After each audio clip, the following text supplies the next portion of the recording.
Welcome to our channel, and today we will move on next topic, that is diversity of living organism. We have completed 4 of our features, that is growth, reproduction, metabolism and consciousness. On the basis of discussion of 4 features,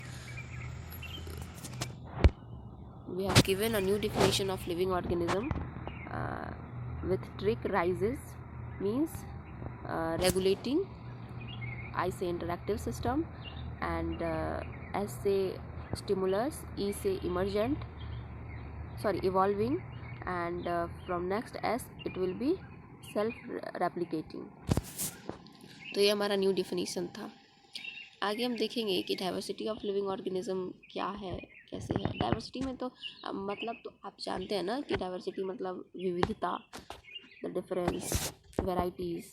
okay, so diversity का मतलब यहाँ हुआ विविधता, varieties. Here the point is large variety is important to sustain life. More is the number of species, more sustainable will be biodiversity. अब आता है biodiversity होती क्या है. यही diversities, varieties, different type of species ही डाइवर्सिटी, बायोडाइवर्सिटी कहलाती है. ओके, तो large variety is important to sustain life. When there will be more number of species, more sustainable will be biodiversity. Okay, and the next point is increase the area of research. Probability of finding new species over there will be more.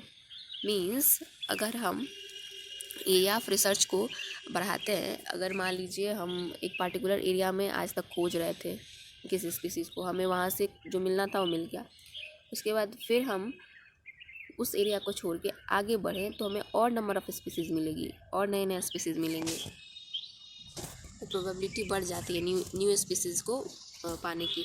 हालांकि आपके NCERT में अगर आप गौर से पढ़ें, उस line को ठीक से पढ़ें, तो उसमें ये भी दिया हुआ है कि ज़रूरी नहीं आप न्यू एरिया में ही रिसर्च करें तो आपको नई स्पीसीज़ मिलेगी.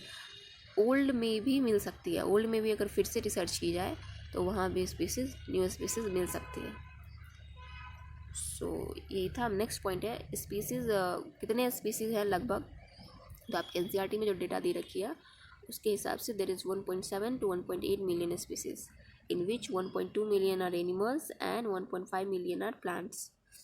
और एनिमल्स में भी 1.2 मिलियन जो है उसमें most of them are insects.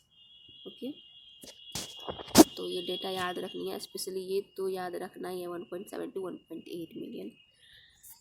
Next point is number of types of organism present on earth is called biodiversity. वही जो हमने ऊपर बताया कि number of types of organism present on earth is called biodiversity.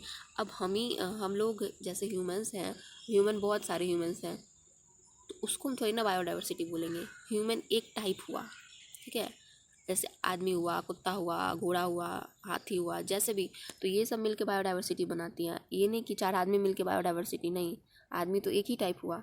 यहाँ क्या है, number of types of organism we have, मतलब हम लोग को टाइप चाहिए, टाइप, ना कि एक ही टाइप का 4-5 हो. टाइप वाले ऑर्गेनिज्म मतलब अलग अलग प्रकार के ऑर्गेनिज्म जो हमारे अर्थ पे हैं उन्हें हम बायोडाइवर्सिटी कहते हैं. अब इन्हें ऑर्गेनिज्म जो हैं उन्हें हम लोकल नेम से जानते हैं, ठीक है. हमारे एरिया में जो है, मतलब जिस एरिया में जो ऑर्गेनिज्म है उन्हें हम अपने अपने लोकल नेम से जानते हैं. वही नाम आप दूसरे जगह जाके लीजिएगा, कहीं और लीजिएगा, मतलब मान लीजिए भारत में किसी चीज़ का नाम कुछ है, तो वो आप बाहर जाके, जैसे हमारा ही नाम होता है, घर में हमारा नाम कुछ और होता है, पेट नेम, आप बाहर पूछिएगा किसी से, अगर आप जानते हैं मेरे घर का नाम आप जानते हैं, तो आप अगर बाहर किसी से पूछिएगा कि इस नाम का आदमी क्या कहीं यहाँ रहता है, कहाँ रहता है, आप पूछने जाइएगा तो आप बता ही नहीं पाएंगे वो, क्योंकि उन्हें बाहर का नाम पता है, घर का नाम नहीं पता है. घर का नाम सिर्फ घर के लोगों को पता है, तो उन्हें पता नहीं चल पाएगा कि आप किसके बारे में बात करना चाह रहे हैं. तो वही लोकल नेम को कॉमन नेम्स भी बोल सकते हैं और वर्नाकुलर नेम्स भी बोल सकते हैं, ठीक है. तो अब ये कन्फ्यूज़न ना हो किसी को कि अच्छा किसके बारे में बात की जा रही है, किसके बारे में बताया जा रहा है. कि अगर कोई आदमी, आप मेरा घर का नाम जानते हो, जैसे सीता गीता कुछ भी रख लीजिए, और बाहर मेरा नाम कुछ और हो, जैसे निम्मी हो या कुछ भी, तो आप पूछेंगे बाहर की गीता कहाँ है, ठीक है, और लोग बाहर जानते हैं निम्मी है नाम, तो वो कंफ्यूज हो जाएंगे कि आखिर गीता है कौन, ठीक है। तो बात यहाँ सीता गीता और निम्मी की नहीं है, मतलब समझाने के लिए एक पॉइंट था कि उस कन्फ्यूज़न को दूर करने के लिए कुछ ऑथोरिटीज़ आईं और उन्होंने एक ऐसा सिस्टम बनाया जिसके थ्रू एक ऑर्गेनिज्म का पूरे वर्ल्ड में एक ही नाम हो, और एक ही नाम, ऐसा नाम, लोकल नेम्स तो अपने जगह पे हैं ही, लोकल नेम्स तो रहेंगे यार, मेरे घर का नाम तो रहेगा ही, लेकिन एक ऐसा नाम जो सब जानते हो, इंटरनेशनली पता हो, सबको पता हो, वो हम नाम लें तो एक बार में उस नाम को लेते सारे आदमी वर्ल्ड से, इंडिया से बाहर अंदर सब समझ जाएं कि इसी चीज़ की बात हो रही है।